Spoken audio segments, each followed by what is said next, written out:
ለስጋው ደሙ ክብር የሚጠላው ጥላ፣ ፓትርያርኩ ለቅዱሳን አባቶቻችን የሚጠላው ጥላ፣ ለወንጌሉ ክብር የሚጠላው ጥላ ለአንድ ዓለም አቀፍ ሰርተፍኬት ላለው እብድ በዚህ የክብር መጠን ላው መስቀሉ ወንጌሉ ወጥቶ የክብር አቀባበል ግን ሲደረግለት ትንሽ እንደ ቤተክርስቲያን ልጅነታችን የሚከነክንን ነገር አለ። ከላይ የሚያዙ አሉ ባላስኬማዎቹን የሚያዟቸው ደግሞ አሉ። ለሀገር ግንባታ ገጽታ እንዲያድርጉ እንደዛ አድርጉ እየተባሉ ይህን ሰው ከበላይ አካላት ብቻ እንድንቀበለው ትእዛዝ ስለወረደ በዚህን ያልክ እቺን ዓለም አቀፋዊት ቅድስት ኦርቶዶክሳዊ ተዋሕዶ ቤተክርስቲያን በቁምጣ ለመጣ እንደ ውሻ ለሚጮህ ከጀርባቸው ጫና አለባቸው እነሱ የፈለጉትን እንዲፈጽሙላቸው ለራሳቸው ዓላማ የሾሟቸው ቤተክርስቲያናችን ውስጥ የተሰገሰጉ በሊቀ ጵጵስና ደረጃ አሉ። ሾርት ሚሞሪ ያኑን ወገኖቼ፣ ቅድስት ሥላሴ ቤተክርስቲያን ታድሶ ሲያልቅ ምንጣፉ የተነጠፈበት እየረገጣችሁ የምትገቡት ምን እንደሆነ አልነገርናችሁ? መስቀል እየረገጣችሁ እንደምትገቡ አልነገርናችሁ? ማንም መጣ ማንም ገባ ማንም ጨፈረበት። የቤተ መቅደሳችን ስፍራ ግን በጥንት ጀምሮ ከፍ ያለ የክብር ዙፋን የተወሰኑ ግለሰቦችን በዘመናዊ መኪና ለማስኬድ በቃ ሌላ ምንም ጥቅም የለው። ያሳፍራል። ሚሊዮኖች ሲሞቱ ያሳፍራል። በብሔር በዘር ተቧድነን ስንባላ እርስ በርስ እንደውሻ ስንነካከስ ይኸው ስንት ዘመናት። ከመበላላት መስማማት፣ ከመተቻቸት መወያየት፣ ከመቃቃር መፈቃቀር፣ ከመነቃቀፍ በፍቅር አይን ተያይቶ መተቃቀፍ ይሄ ነው የሚሻለው። ይሄ ነው ሀገር የሚያሳድገው። ደግሞስ ማን ነው የጠራ ብሔር ያለው ኢትዮጵያ ውስጥ? አልተጋባንም፣ አልተዋለድንም፣ አልተዛመድንም። ደግሞስ ማን ነው መርጦ ከዚህ ብሔር ልወለድ ብሎ የተወለደ ይኖር ይሆን? የክርስቶስ ሰላም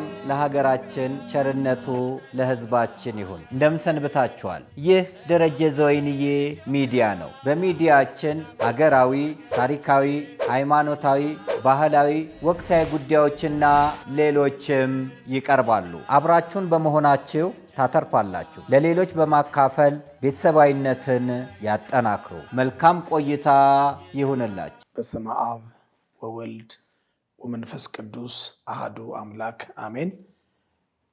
የእግዚአብሔር ልጆች፣ የእመቤታችን የቅድስት ድንግል ማርያም ወዳጆች እንደምን ሰነበታችሁ? እንኳን ለጥር ሥላሴ ዓመታዊ በዓል በሰላም በጤና ሁላችንም አደረሳችሁ። እንግዲህ ዛሬ እንደተለመደው በደረጀ ዘወይንዬ ሚዲያ ላይ ወቅታዊ ጉዳዮችን የሚዳስስ በጣም አጠር ያለ መርሃ ግብር በእኔ በኩል ተዘጋጅቷል። እስከ ፍጻሜው ድረስ ከኔ ጋር እንድትሆኑ በአክብሮት እጠይቃለሁ። እግዚአብሔር አምላካችን የሚዘራውን የሚነገረውን ቃል እግዚአብሔር በልቦናችን ሰሌዳ ላይ ያትምልን። አሜን። እንግዲህ ዛሬ በሁለት ወይ ደግሞ ጊዜ ከበቃን በሶስት አበይት ርዕሰ ጉዳዮች ላይ አጠር አድርገን ሐሳብ እንለዋወጣለን። የመጀመሪያው ወቅታዊ ጉዳይ በአይሾው ስፒድ ሰሞንኛ ጉዳይ ላይ ይሆናል። እንግዲህ እንደምታውቁት አይሾው ስፒድ ወደ ሀገራችን ወደ ኢትዮጵያ መጥቶ ከሚጎበኛቸው የአፍሪካ ሀገራት ውስጥ አንዷ ሀገራችን ኢትዮጵያ ነች። ይህን በማድረጉ ወደ ሀገራችን በመምጣቱ እንደ ሀገር ደስ ብሎናል። ለምን ሀገራችን በዓለም አቀፍ ተደማጭነት ባላቸው ዩቲዩበሮችም ይሁን ቲክቶከሮች ወይም ደግሞ በዓለም አቀፍ ተቀባይነት ባላቸው ሚዲያዎች ሀገራችንን በመልካም ገጽታ የሚያስተዋውቁ ሰዎች ወደ ሀገራችን በመምጣታቸው ሊሰማን የሚገባው ነገር ደስታ ነው እንጂ ሀዘን ወይም ሌላ ነገር አይደለም። እና እንግዲህ ሰሞኑን በተለይ ትናንትናና ዛሬ በጣም ብዙ የእሱን ወደ ቅድስት ሥላሴ ቤተክርስቲያን በቁምጣ መግባት እንዲሁም ቤተ መቅደስ ውስጥ ትንሽ ዘለል ማለቱ ሮጥ ማለቱ ብዙ ምዕመናንን አስቀይሟል፣ አስከፍቷል፣ አስቆጥቷል፣ እኛንም ጭምር። እንደው አጠቃላይ ስለዚህ ስለ አይሾው ስፒድ የነበረውን ነገር ምናልባት ያላያችሁ ሰዎች ካላችሁ ትንሽ አይተን እንመጣና ሐሳብና አስተያየት እንሰጣለን። ወደ ቪዲዮ ልውሰዳችሁ። እንግዲህ እንዳያችሁት ነው አይሾው ስፒድ ቤተክርስቲያን ብቻ ሳይሆን የተለያዩ ስፍራ ላይ ሄዷል። ለምሳሌ ሽሮ ሜዳ ይሁን መርካቶ አላቅም ስከርፕ እንዲሁም የቀዳማዊ አፄ ኃይለ ሥላሴን ምስል የያዘ ቲሸርትም ሲገዛ አይተነዋል። ቲሸርቱን ይመስለኛል በ6000 ብር፣ ስካርፑን ደግሞ በ5000 ብር ሲገዛ አይተነዋል። ጥሩ ነው። ምንም እንኳን አንዳንዶች የሀገራችን ነጋዴዎች ትክክል አይደሉም ይሄን ሂሳብ እንዴት ይጠሩበታል ብለው ኮመንት ቢያደርጉም እዛ ሄዷል። አድዋ 00 ሄዷል። መስቀል አደባባይ ሄዷል። ቦሌ ዋናው መንገድ ላይ አይቼዋለሁ። ከአኩቻ ጋራ ጉራግኛ ሲጨፍር አይቼዋለሁ። ከሚስ ሐሴት ጋራም እንደዚሁ ተገናኝቷል። ጊዮን አዲሱ ከአፍሪካ አንደኛ ተብሎ የተሰራው ፋውንቴን ላይም አይቼዋለሁ። ንግድ ባንክ ትልቁ ህንፃ ላይም እንደዚሁ ሄዷል። ከሄደባቸው ቦታዎች ውስጥ እንግዲህ አንዱ ደግሞ 4 ኪሎ የሚገኘው መንበረ ጸባዖት ቅድስት ሥላሴ ቤተክርስቲያን ነው። እንግዲህ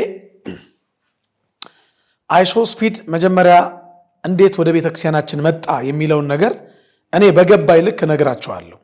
ቤተክርስቲያን ጋብዛው ወይ ለቤተክርስቲያን ካለው ትልቅ አስተዋጽኦ ወይም ለቤተክርስቲያናችን ካደረገው ጥሩ ነገር መልካም ነገር የተነሳ ሳይሆን የሀገራችን እንግዲህ ገጽታ እንዲገነባ ከሚፈልጉ አካላት ውስጥ ያው በመንግስት ደረጃ ወደ ቤተክርስቲያኒቱ አይሾ ስፒድ እንዲመጣ እና የቤተክርስቲያኒቱ የሚመለከታቸው አካላት የበላይ አካላት በሊቀ ጵጵስና ደረጃ ላሉት ይሄ ትዕዛዝ ያው እንደተሰጠን ገምታለን። ያ ትዕዛዝ ደግሞ ወደ ቅድስት ሥላሴ መንበረ ጸባዖት አስተዳደሩ አካላት ደግሞ እንግዲህ ወደ ሰሞነኞቹ ካህናት እንዳወረዱት ትዕዛዙን ያው ይገባናል። እኛ ለምን መጣ ቅድስት ሥላሴ ለምን ተሳለመ አይደለም ጥያቄያችን። ያው የሀገሪቱ መልካም የሆነ ገጽታ በዓለም እንዲታይለት ከሚፈልገው አካል ትዕዛዝ በቀጥታ የወረደላቸው የቤተ ክርስቲያኒቱ አባቶች ቀጥታ መስቀል ተይዞ ወንጌል ወጥቶ ለሥጋው ደሙ ክብር የሚጠላው ጥላ፣ ለፓትርያርኩ ለቅዱሳን አባቶቻችን የሚጠላው ጥላ፣ ለወንጌሉ ክብር የሚጠላው ጥላ ለአንድ ዓለም አቀፍ ሰርተፍኬት ላለው እብድ በዚህ የክብር መጠን ጥላው መስቀሉ ወንጌሉ ወጥቶ የክብር አቀባበል ግን ሲደረግለት ትንሽ እንደ ቤተክርስቲያን ልጅነታችን የሚከነክነን ነገር አለ። ለምን መጽሐፍ የሚለው ክብር ለሚገባው ክብርን ስጡ ነው። ብዙ ጊዜ በዚህ ሚዲያ ላይ ጮኸናል። ቤተክርስቲያን የምትባለውን ወይም ደግሞ የሚተላለፍላትን ትዕዛዝ ብቻ መፈጸም አለባት ብለን አናምንም። ይሄ ሰው ማን ነው? የዚህ ሰው መረጃ አለን ወይ? ይህን ሰው ከበላይ አካላት ብቻ እንድንቀበለው ትዕዛዝ ስለወረደ በዚህን ያህል ክብር መቀበል የለብንም። የመጀመሪያው ተቃውሟችን ይሄ ነው። የመጀመሪያው ቤተክርስቲያን ይምጣ፣ ጥሩ ነው ይምጣ። ግን እንደ ማንኛውም ቱሪስት ቤተክርስቲያንን ጎብኝቶ የሚፈልገውን ነገር ቀርጾ የሚፈልገውን ስላችሁ ይገባቸዋል። እሱ የሚፈልገውን ብቻ ሳይሆን እኛም እንዲቀረጽ የምንፈልገውን ነገር ብቻ ቀርጾ መውጣት መብቱ ነው፣ ይችላል። በዚህ ክብር እቺን ዓለም አቀፋዊት ቅድስት ኦርቶዶክሳዊ ተዋሕዶ ቤተክርስቲያን በቁምጣ ለመጣ እንደ ውሻ ለሚጮህ የተቀደሰውን ስፍራ ለዲጂታል ትርኢት ማሳያ ተጠቅሞ በወጣቱ ዘንድ ያለውን መንፈሳዊ ፍርሃት ወደ ድፍረት ለመቀየር ለመጣ ሰው ግን በዚህን ያህል ክብር ቤተክርስቲያን አይሾ ስፒድ የሚባለውን ጋጠወጥ ምንም መንፈሳዊ ነገር ማይታይበት ሰው ለመቀበል የተደረገው መርሃ ግብር አበሳጭቶናል፣ አስቆጥቶናል። ቢያንስ ይሄ ሰው ወደ ቅድስት ቤተክርስቲያናችን ውስጠኛው ክፍል ገብቶ መጎብኘት ካለበትም ነጠላ ብናስለብሰው ነጠላ አስለብሰን ስርዓተ ቤተ ክርስቲያንን ከካሜራው በስተጀርባ መጀመሪያ አስጠንቅቀን ነገረን ብናስገባው ምንም አይደለም። ስናስገባው ግን አሁንም በጣም ኮት እንዲደረግልኝ በጣም በትምህርተ ጥቅስ ውስጥ እንደ ትልቅ መልእክት እንድታዳምጡልኝ የምፈልገው መልእክት ምንድነው?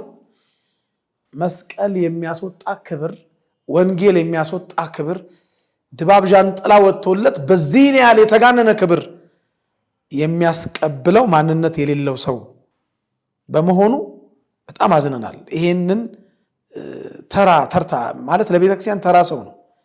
ምናልባት በዓለማዊው ነገር ላይ ትልቅ ተቀባይነት ያለው ፌዘኛ ሊሆን ይችላል። ወደ 48.6 ሚሊዮን ፎሎወር አለው፣ ተከታይ አለው፣ ሰብስክራይበር አለው ዩቲዩብ ላይ እንዳየሁት። በጣም የሚገርማችሁ እንደ ውሻ የሚጮህ ምንም ቁም ነገር የሌለው ምናልባት ታዋቂ ሰዎችን ሄዶ ሰላም የሚል ምናምን ብሎ የሆነ አድማቂ የሆነ አጨብጫቢ የሆነ ሰው ምንም ለህይወት ጠቃሚ የሆነ መልእክት የማያስተላልፍ ሰው 48.6 ሚሊዮን ተከታይ አለው። ምናልባት በዓለም ላይ ስለሆነ ችግር የለውም። በጣም የሚገርማችሁ የኛም ሀገር ዜጋ በተለይ የኦርቶዶክሳዊ ተዋሕዶ ቤተክርስቲያን ልጆችም ሰብስክራይብ ያደረጉት አይጠፉም። በዚሁ አንድ መልእክት ላስተላልፍላችሁ። አንዳንዴ ሰብስክራይብ የምናደርገውን ነገር እስቲ እየመረጥን ወገኖቼ፣ በእውነት እኔ አሁን ከ3 ዓመት በላይ ከ160 በላይ ስብከቶች አሉኝ ዩቲዩብ ላይ ማለት ነው። 48.6 አይደለም 3000 እንኳን ሰብስክራይብ የለኝ 2500 ምናምን አካባቢ ነው ሰብስክራይብ። ምናልባት ያው ታውቁታላችሁ መምህር ሲሳይ አዳነ የሚለው ዩቲዩብ ማለት ነው። እና ለፌዘኛ የምንሰጠው ቦታ ዓለማውያኑ ማለት ነው፣ ለቀልደኞች፣ ለቧልተኞች፣ እንደ ውሻ ለሚጮሁ፣ ለሚያቀራሩ ምንም አይነት የሚያንጽ የሰው ልጅ ህይወት የሚገነባ ቁም ነገር ለሌላቸው ሰዎች ዓለም ቦታ አለ። ጥሩ ነው። ምንም ይሄን ለምን ሰብስክራይብ በዛ ብለን የምንሟገትበት ነገር የለም። ግን እንደው በዚሁ ሰብስክራይብ የምናረግበትን እንደው እንትናችንንም እየለየን እንደው ለቁም ነገር ቢሆን በአብዛኛው ቁም ነገር አዘል መልእክት የሚያስተላልፉ ቪዲዮዎች ላይ ዩቲዩብ የሚሆን ቲክቶክ ላይ ሰብስክራይብ ብናደርግ መልካም ነው ብዬ አስባለሁ። እና ቤተክርስቲያናችን ይሄን በማድረጓ ምን ትዛለኝ? አንድ የመጽሐፍ ቅዱስ ቃል ትዛለኝ። በተለይ ስለ መጨረሻው ዘመን ዋዜማ አምላካችን ጌታችን መድኃኒታችን ኢየሱስ ክርስቶስ የተናገረበት የመጽሐፍ ቅዱስ ክፍል አለ። የማቴዎስ ወንጌል ምዕራፍ 24 ከቁጥር 3 ጀምሮ ንገረን፣ የመምጣትህና የዓለም መጨረሻ ምልክቱስ ምንድነው አሉት ይላል። እና እዛ ላይ የዘረዘራቸው ነገሮች አሉ። እኔ ማቴዎስ 24 ቁጥር 15 ላይ እመለከተዋለሁ። እንግዲህ ይላል ቁጥር 15 ላይ በነቢዩ በዳንኤል የተባለውን የጥፋትን ርኩሰት በተቀደሰችው ስፍራ ቆሞ ስታዩ አንባቢው ያስተውል፣ ተመልካቹ ያስተውል ይላል። በተቀደሰችው ስፍራ ላይ የጥፋትን ርኩሰት ስታዩ አስተውሉ። ቤተክርስቲያናችን ወዴት እየሄደች ነው አትበሉ። ወዴትም አትሄድም። ቤተክርስቲያናችንን የሚመሩት ግን ሰዎች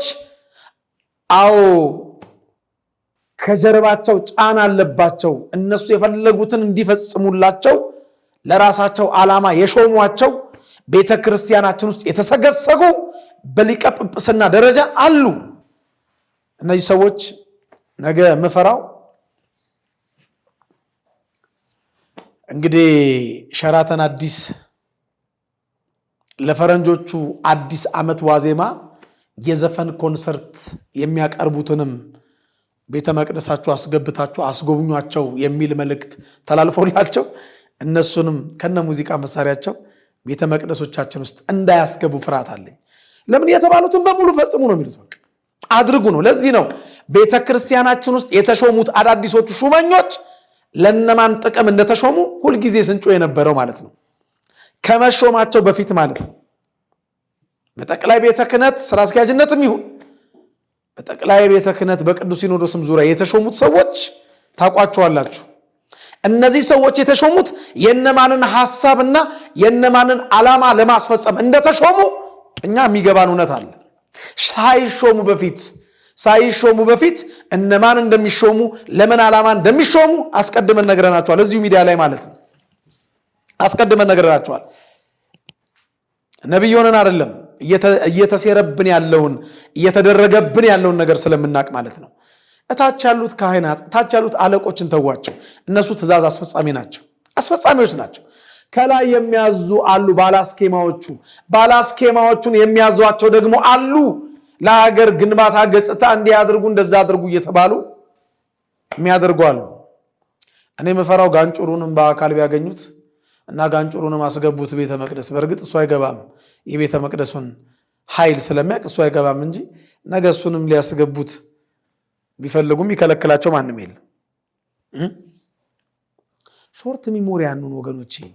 ቅድስት ሥላሴ ቤተክርስቲያን ታድሶ ሲያልቅ ምንጣፉ የተነጠፈበት እየረገጣችሁ የምትገቡት ምን እንደሆነ አልነገርናችሁ? መስቀል እየረገጣችሁ እንደምትገቡ አልነገርናችሁ? እኔ ምን አይነት አዚም እንደተደረገብን አላውቅም። እኔ ሁላችሁ ሕያው እግዚአብሔር ምስክሬ ነው። በ4 ኪሎ በኩል ሳልፍ ቅድስት ሥላሴን ሳልሳለም ነው ማለፍ።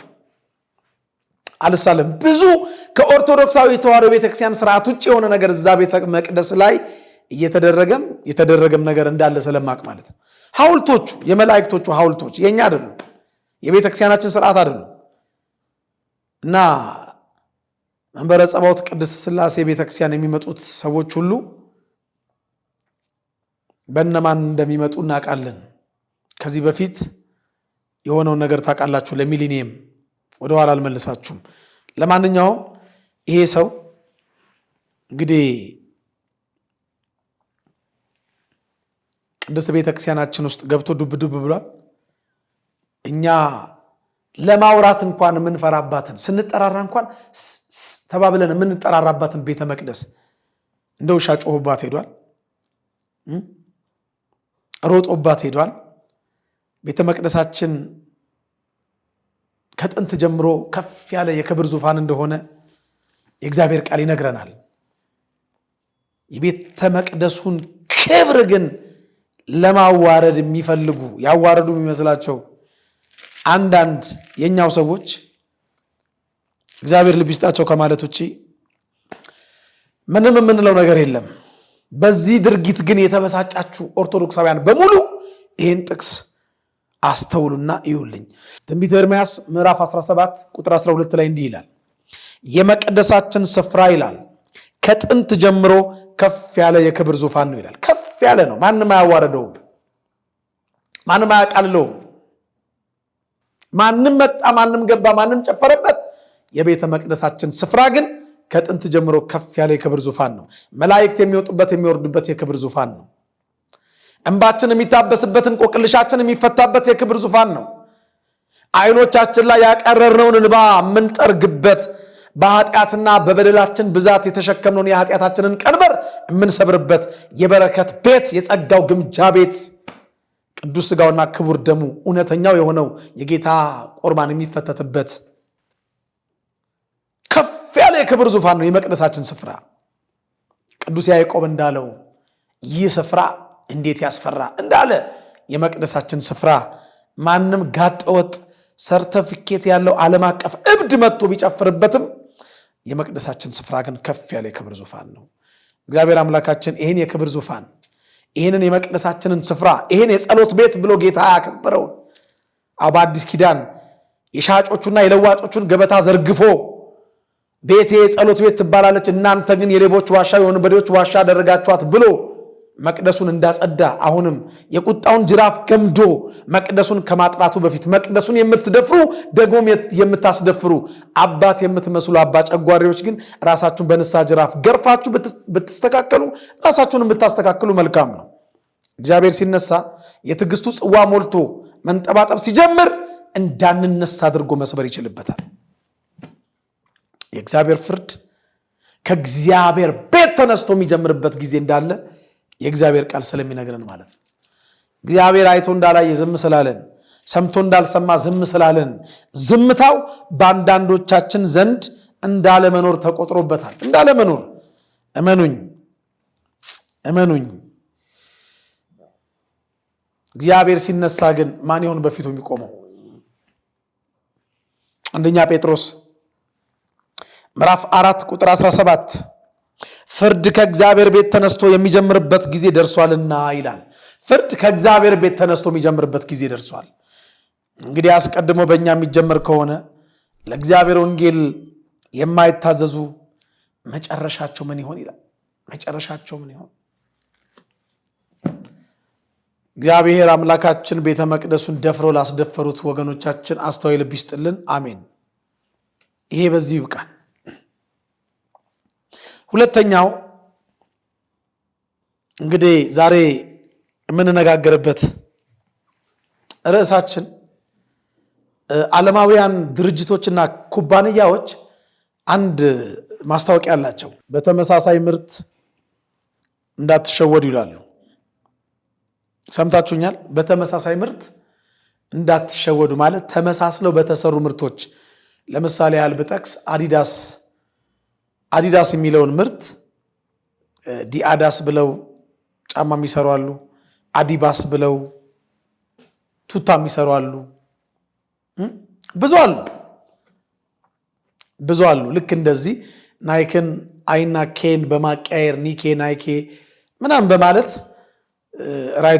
የራይት ምልክቷን በማድረግ አንዳንድ ብራንድ ያላቸውን ታዋቂ ምርቶች ያው አመሳስለው በመስራት ማህበረሰቡ ዘንድ እየገቡ ህብረተሰቡን እንዳያታሉ እንዳያጭበረብሩ በተመሳሳይ ምርት እንዳትሸወዱ የሚሉ ማስታወቂያዎች ይሰራሉ። ነገሩን በህግ እየሄድንበት ነው። እስከዛ ድረስ ግን ምናምን ይላሉ እና እኔም ዛሬ በተመሳሳይ ምርት እንዳትሸወዱ አንድ መልእክት ላስተላልፍላችሁ። ማህበረ አሃው የኢየሱስ ክርስቶስ አንድነት ማህበር የሚባልና የና አሰግድ ሳህሉ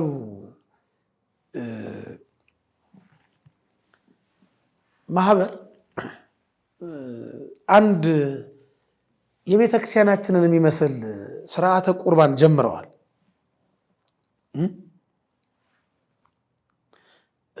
ቅዳሴ ጀምረዋል በአማርኛ። እንግዲህ ቲክቶክ ላይም ፌስቡክ ላይም አይታችሁት ይሆናል። ሰገነ፣ ባረከ፣ ቆረሰ፣ ስለ እናንተ የሚሰጠው ሥጋዬ ይህ ነው፣ ይህን ለመታሰቢያ ያድርጉታል። እንዲሁም ጽዋውን አንስቶ ይህ ጽዋ ስለ እናንተ በሚፈሰው ደሜ የሚሆን አዲስ ኪዳን ነው ብሎ ሰጣቸው። እንግዲህ ባሰግድ ሳህሉ የሚመራው ግሩፕ ቀድሞ እዚህ ቤተክርስቲያን ላይ በክህነት ያገለግሉ የነበሩትን ቀሳውስትና ዲያቆናትን አሰልፈው የክርስቶስ ሥጋና ደም መታሰቢያ ነው ብለው ቅዳሴ ጀምረዋል። ቅዳሴ የሚመስል ነገር ጀምረዋል እና ምናልባት ቲክቶክ ላይ ማህበራዊ ድረገጽ ላይ ብዙዎቻችን ስለምንከታተል በተመሳሳይ ምርት እንዳንሸወድ። የኢትዮጵያ ኦርቶዶክሳዊ ተዋሕዶ ቤተክርስቲያን አይደለም። ቃለ ዓዋዲ የሚል ፕሮግራም ላይ ልብሰ ተክህኖ ለብሰው የእኛን ቤተክርስቲያን ልብሰ ተክህኖ ለብሰው ዲያቆናትና ካህናት እንግዲህ ኬክና ለስላሳ ይሆን አላቅም፣ ዳቦና ሻይ ይሆን አላቅም፣ የጌታ እራት ብለው መርሃ ግብር ጀምረዋል እና ቤተክርስቲያን እንዲህ አይነቶቹን ነገሮች እንደው ቀለል አድርጋ ባታየው እንደው ለሚመለከተው አካል የአእምሯዊ ንብረት ጥበቃ ምናምን የሚባል መንግስትም ያቋቋመው አንድ ህግ አስከባሪ ተቋም አለ መሰለኝ እና የቤተ ክርስቲያኑት የሆኑትን ቁሳቁስ መቋሚያ ሊሆን ይችላል፣ ከበሮ ሊሆን ይችላል፣ አልባሳት ሊሆን ይችላል ከቤተ ክርስቲያኑቱ ፈቃድና እውቅና ውጪ ሌሎች ሲጠቀሙበት በህግ የሚጠይቅበትን አሰራር ብታመቻች ጥሩ ነው ብዬ አስባለሁ። ለምን ብዙ ምዕመናን በተመሳሳይ ምርት ስለሚሸወዱ እና እነዛኞቹም ማህበረ አሃው ምናምን የሚባሉትም በአብዛኛው የሚዘምሩት የኦርቶዶክስን መዝሙር ነው። በአብዛኛው ሞገድ ሲመታኝ ማዕበሉ ሚለውን ይሄኔ የኦርቶዶክስ ነው የሚዘምሩት፣ ነጠላ አድርገው ነው የሚዘምሩት። የኛ ሰው ደግሞ በሚያየው ነገር ስለሚሳብ የሚያየው ነገር በሙሉ ኦርቶዶክሳዊ ስለሚመስለው ወደ ኑፋቂያቸው እንዳይሄድ ይህን ነገር በሕግም በሚመለከታቸውም አካላት እንግዲህ ብታስታግሱልን፣ አደብ ብታስገዙልን መልካም ነው የሚል መልእክት አስተላልፋለሁ። የመጨረሻውን ነገ እንግዲህ ጥር 7 ዓመታዊውን የቅድስት ሥላሴን በዓለ ክብር እናከብራለን። ክብረ በዓሉ ይከበራል። በመላው ዓለም በሚገኙ በኢትዮጵያ ኦርቶዶክሳዊ ተዋሕዶ ቤተክርስቲያን ዘንድ ነገ ይከበራል። ነገ የምናከብርበት ምክንያቱ ምንድን ነው? የታሪኩ መነሻ በኦሪት ዘፍጥረት ምዕራፍ 11 ከቁጥር 1 ጀምሮ የተጻፈው የመጽሐፍ ቅዱስ ክፍል ነው። ቅድስት ሥላሴ ያኔ ምድር ሁሉ በአንድ ቋንቋና በአንድ ንግግር የነበረችበት ጊዜ ነበረ። እነዚህ ከምስራቅ ተነስተው ከኖህ የጥፋት ውሃ በኋላ የበዙት የሰው ልጆች ሰማይ ጠቀስ ሕንፃ ሰርተው ያው በምድር ላይ ሳይበተኑ ወይም ደግሞ በምድር ላይ ከመጥፋታቸው በፊት ስማቸውን ለማስጠራት አሰቡ። ያሰቡትንም ለማድረግ ማንም አልከለከላቸው። ምንድነው ሐሳባቸው? ይሄንን ሕንፃ ለመስራት ሰማይ ጠቀሱን የፈለጉበት ምክንያት ይሄ ከጥፋት ውሃ በኋላ ነበረ ይሄን ሐሳብ ያመነጩት። ያኔ በሰማይ ያለው እንግዲህ አምላክ የጥፋትን ውሃ በምድር ላይ አዝንቦ በንፍር ውሃ ፍጥረታትን ቀቅሎ ያጠፋበት አንዱ ምክንያት ስላልተዘጋጀን ነው። እንዲህ አይነት ሰማይ ጠቀስ እንዲህ አይነቶቹን መቅሰፍቶች ሲመጡ የምናመልጥበትን ነገር ብናዘጋጅ ኖሮ እናመልጥ ነበር ነው። ሌላው ደግሞ ይህንኑ የጥፋት ውሃ ያዘነበውን አካል ከላይ ሆነን በቀስትም በምንም ያው እንወጋለን የሚል የጅል ሐሳብ አስበው ነው። በዛ ምክንያት ቅድስት ሥላሴ ኑ እንውረድ፣ አንዱ የአንዱን ቋንቋ አንዱ የአንዱን ንግግር እንዳይሰማ በዚያ ቋንቋቸውን እንደባልቅ አለ ይላል መጽሐፍ ቅዱሳችን ላይ ዘፍጥረት 11 ቁጥር 7 ላይ መመልከት ይቻላል። ኑ እንውረድ ሲል ለእግዚአብሔር ለአምላካችን ለቅድስት ሥላሴ መውጣት መውረድ መሄድ መምጣት የለበትም። እሱ ዓለምን በመዳፍ የያዘ አምላክ ነው። እሱ ከሰማያት በላይ አለ፣ ከጥልቁ ከመቀመቃት በታችም አለ። ቅዱስ ዳዊት እንዲህ ብሎ እንደዘመረ አቤቱ ከመንፈስ ወዴት እሸሻለሁ? ወደ ሰማየ ሰማያት በወጣ አንተ በዚያ አለ። የታላቁን ንስር ክንፍ ሰተኝ ወደ ምስራቅና ወደ ምዕራብ አድማስ ጫፍ ብበር አንተ በዚያ አለ። ቀኝ ትይዘኛለች። ወደ ጥልቁ ወደ ሲኦልም ብወርድ አንተ በዚያ አለ። እውነቱን ነው። ወደ ሰማይ ቢወጣ በብርሃንነቱ ያበራል፣ ወደ ሲኦል ቢወርድ በእሳትነቱ ያቃጥላል። እግዚአብሔርን ቦታ ወይም ስፍራ አይወስነውም። እግዚአብሔር ስፍራና ቦታን ይወስናል እንጂ። ታዲያ ለምንድን ነው ኑ እንውረድ ያለው ቢሉ በቁጣ እንውረድ ነው፣ በመዓት እንውረድ ነው፣ በግብር እንውረድ አለ እግዚአብሔር። በግብር እንውረድ፣ አንዱ ያንዱን ቋንቋ እንዳይሰማው ቋንቋቸውን በዚያ እንደባልቀው በግብር እንውረድ፣ በመዓት እንውረድ፣ በቁጣ እንውረድ ሲል ኑ እንውረድ አለ። እግዚአብሔር በአካል 3 ብላ በስም 3 ብላ ቤተክርስቲያን የምታስተምረውም ለዚህ ነው። ቤተክርስቲያናችን ስለ ቅድስት ሥላሴ አስተምሮት ከምጠቅሳቸው የመጽሐፍ ቅዱስ ክፍሎች ውስጥ አንዱ ይሄ ነው። 2 ቢሆኑ ና እንውረድ ነበር የሚለው። ከ2 በላይ ግን ስለሆኑ ኑ እንውረድ፣ አንዱ የአንዱን ቋንቋ እንዳይሰማ በዚያም ቋንቋቸውን እንደባልቀው አለ ይላል። አዎ ምድር ሁሉ በአንድ ቋንቋ፣ ምድር ሁሉ በአንድ ንግግር ነበረች። የሰው ወገን ሁሉ በአንድ ቋንቋ ውስጥ ነበረ። ዛሬ የምንበላላበት የምንነካከስበት በቤተ መንግስቱም በቤተ ክህነት ውስጥም ስር ሰዶ አድጎ ይሄንን ቅዱስ ሕዝብ ይሄን ብሩክ ሕዝብ እቺን ቅድስት ሀገር እንዲህ የሚያምሳት ቋንቋ የተደባለቀበት ቀን ነገ ነው እንጂ ምድር ሁሉ አንድ ቋንቋ ነበራት። ቋንቋቸው ተደበላለቀ። አንዱ ጭቃ ሲለው ድንጋይ ያቀብለዋል፣ እንጨት ሲለው ሌላ ማቴሪያል ያቀብለዋል። እንዲህ ተደበላልቀው ይሰሩት የነበረው ነገር ፈረሰ፣ የነሱም ሐሳብ ፈረሰ። ይሄን የምናስብበት ዕለት ነው። የዛም ስፍራ የቦታው ስም ባቢሎን ተባለ። ባቢሎን ማለት ዝርው የተደባለቀ ማለት ነው። ስለዚህ ነገ በዓሉን ስናከብር ለምን እንደምናከብር ደግሞ እያወቀን ሲሆን ደስ ይላል። ኦርቶዶክሳዊነት ስታውቋት ደስ ይላል። በነገራችን ላይ ዘረኝነት የተጀመረው ዛሬ አይደለም። ዘረኝነት የሚባለውን ነገር ምናልባት መጽሐፍ ቅዱስ ላይ እንደው ተጽፎ የምናገኘውን አንድ ነገር ልንገራችሁና የዛሬው መርሃ ግብር ልጠቅልላችሁ። ሙሴ እስራኤላዊ ነው፣ ዕብራዊ ነው። ያገባት ደግሞ ኢትዮጵያዊት ናት። ታሪኩን በኦሪት ዘኍልቍ ምዕራፍ 12 ቁጥር 1 ጀምሮ አንብቡት። እኔ ካለን ጊዜ አኳያ አጠር አድርጌ ልንገራችሁ። ሙሴም ኢትዮጵያዊቱን አግብቷልና ባገባት በኢትዮጵያዊቱ ምክንያት ማርያምና አሮን በእርሱ ላይ ተናገሩ ይላል። ማርያምና አሮን ኢትዮጵያዊቱን ስላገባ ዘረኛ ሆነው ማለት ነው። ዛሬም ፕሮፌሰር ነን ዶክተር ነን ምናምን ብለው እኔ የህንዲውን የምን ዶክተርና እንደሆነ አላውቅም፣ እግዚአብሔር ይወቀው። ከዚህ ብሔረሰብ ሚስት ያገባችሁ ፍቱ ይሉ የነበሩ ሰዎች አንድ ወቅት ላይ ነበሩ። ማህበራዊ ድረገጽ ላይ ያየናቸው፣ ስማቸው መጥራት አስፈላጊ ስላሉ ነው። ከዚህ ብሔረሰብ ሚስት ያገባ ፍታ፣ ከዚህ ብሔረሰብ ባል ያገባሽ ፍቺ ይሉ የነበሩ ዘመናውያኖቹ የሙሴ እህትና ወንድሞች በዘመናችንም እንደነበሩ እናውቃለን። ዘረኝነት ግን ጥንብ ስለሆነች እግዚአብሔር ተቆጥቶ ሙሴና አሮንን ወደ መገናኛው ድንኳን ጠርቶ ማርያምን በለምጽ መታት ይላል። እግዚአብሔር አምላካችን ዛሬም ህዝብን ከህዝብ ወገንን ከወገን የሚለያዩ ቋንቋን ዘርን መሰረት አድርገው ህዝብን የሚያባሉትን እግዚአብሔር አምላካችን በለምጽ ይምታልን። አሜን።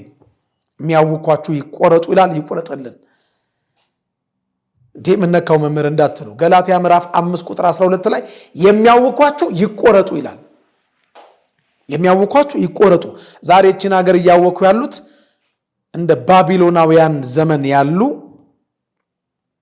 ሐሳባቸው ተልካሻ የሆነ እንደ ሙሴ እህትና ወንድም በዘርና በቋንቋ የሚያምኑ ግለሰቦች ናቸው። ጥቂት ግለሰቦች። እነዚህን ግለሰቦች በቪኤት ደግሞ እንዲሄዱ ለማድረግ በሚሊዮን የሚቆጠሩ ወታደሮች የድሃ ልጆች መሞታቸው ነው ደግሞ እኔ የሚያሳዝነኝ። ምንም ዓላማ የለው። የኢትዮጵያ ወታደሮች በአብዛኛው ከ50 ዓመት ወደዚህ እርስ በርሱ እየተባላ ህዝባችን የሚሞትበት ነገር እዚህ ግባ የሚባል ለሀገር የሚጠቅም ዓላማ የለው። የተወሰኑ ሰዎችን ወንበር ላይ ለማስቀመጥ የተወሰኑ ግለሰቦችን በዘመናዊ መኪና ለማስኬድ በቃ ሌላ ምንም ጥቅም የለው። ያሳፍራል። ሚሊዮኖች ሲሞቱ ያሳፍራል። በብሔር በዘር ተቧድነን ስንባላ እርስ በርስ እንደውሻ ስንነካከስ ይኸው ስንት ዘመናችን። ከመበላላት መስማማት፣ ከመተቻቸት መወያየት፣ ከመቃቃር መፈቃቀር፣ ከመነቃቀፍ በፍቅር አይን ተያይቶ መተቃቀፍ፣ ይሄ ነው የሚሻለው። ይሄ ነው ሀገር የሚያሳድገው። ደግሞስ ማን ነው የጠራ ብሔር ያለው ኢትዮጵያ ውስጥ? አልተጋባንም፣ አልተዋለድንም፣ አልተዛመድንም። ደግሞስ ማን ነው መርጦ ከዚህ ብሔር ልወለድ ብሎ የተወለደ ይኖር ይሆን? አለ? እኔ ከአማራ፣ እኔ ከትግሬ፣ እኔ ከጉራጌ፣ እኔ ከሀዲያ፣ እኔ ከስልጤ፣ እኔ ከደቡብ ወዘተርፈ ብሎ የተወለደ አለ? ደግሞስ እንደ ክርስትና ስናስብ ከዚህ በፊትም ተናግሬያለሁ። ጸሎት ስንጸልይ አባታችን ሆይ ነው ምንለው ወይስ እንደው ትግሬዎቹ የትግሬው አባት ሆይ በሰማይ የምትኖር እንደዚህ ነው ምንለው? የአማራው አባት ሆይ እንደዚህ ነው ምንለው? አማራዎቹ ጉራጌዎቹ የጉራጌው አባት ሆይ በሰማይ የምትኖር እንደዚህ ነው ምንለው? የደቡቡ አባት ሆይ በሰማይ የምትኖር እንደዚህ ነው ምንለው? ወይስ ሁላችንም አባታችን ሆይ ነው ምንለው? አባታችን ሆይ እኮ የምንለው የሁላችን አባት አንዱ እግዚአብሔር ስለሆነ ነው። ትንቢተ ሚልክያስ ምዕራፍ 2 ቁጥር 10 ላይ ተመልከቱ። ለሁላችን አንድ አባት ያለን አይደለምን? ሁላችንንስ የፈጠረን አንድ እግዚአብሔር አይደለምን ይላል። ሁላችንም የተፈጠርነው በአንዱ በእግዚአብሔር ነው። እንዴ ምድር ሁሉ እኮ ከአንድ ወገን እንደተፈጠረች እኮ ነው መጽሐፍ ቅዱስ እኮ የሚነግረን። ምድር ሁሉ ከአንድ ወገን። የዛሬን ያርገውና ብዙዎቹ ብዙ ነገር እየደበላለቁብን እኛም ባቢሎን ሆን እንጂ ምድር ሁሉ ከአንድ ወገን እንደተፈጠረች ምድር ሁሉ ምንጯ በአሁን ሰዓት ከ7.5 ቢሊዮን ህዝብ በላይ የሚርመሰመሰው ህዝብ ሁሉ ከአንድ ወገን ነው። የሐዋርያት ሥራ ምዕራፍ 17 ቁጥር 26 ላይ ተመልከቱ። የሐዋርያት ሥራ ምዕራፍ 17 ቁጥር 26 ምድር ሁሉ የሰው ልጅ ሁሉ ከአንድ ወገን ነበር፣ ከሁለት ወይም ከሶስት ወገን አይደለም። ከጥፋቷ በኋላ ይሄ ሁሉ ትውልድ በኖህ ልጆች በኖህ ምክንያት የተረፈ ነው። ትውልድ ሁሉ ከሴም ከካም ከያፌት አይወጣም። ቋንቋ መግባቢያ እንጂ መለያያ ሊሆን አይገባም። ስለዚህ ነገ የምናከብረው በዓል ስንጠቀልለው ባጭሩ በባቢሎን ቅድስት ሥላሴ ቋንቋቸውን የተባለቀበት ዕለት ነው። እግዚአብሔር አምላካችን በዓሉን የሰላም የጤና የደስታ ያደርግልን። በበዓሉ የተራቡትን የምናበላበት፣ የተጠሙትን የምናጠጣበት፣ የታረዙትን የምናለብስበት፣ እግዚአብሔርን ደስ የምናሰኝበት መንፈሳዊ በዓል እግዚአብሔር ያደርግልን። አለበለዚያ ዓመት በዓላችሁን ጠልቼዋለሁ፣ በጉባኤ መሰብሰባችሁ ደስ አያሰኘኝም እንዳይል እግዚአብሔር እባካችሁ እግዚአብሔርን ደስ የሚያሰኝ ለማድረግ አሁን ያልኳችሁን በማድረግ ዓመት በዓላችንን እንድናከብር እግዚአብሔር አምላካችን እኔንም እናንተንም ይርዳን። ወስብሐት ለእግዚአብሔር። እኛ በትላንትናና በነገ መካከል ያለን ዛሬ ነን። ዛሬ ላይ ሆነን ነገን በበጎ ነገር እንገንባ። ነገ አዲስ ቀን ነው፣ ቀኑም ደግሞ ደስ ይላል። ደረጀ ዘወይንዬ ሚዲያ ኢትዮጵያዊ ማንነት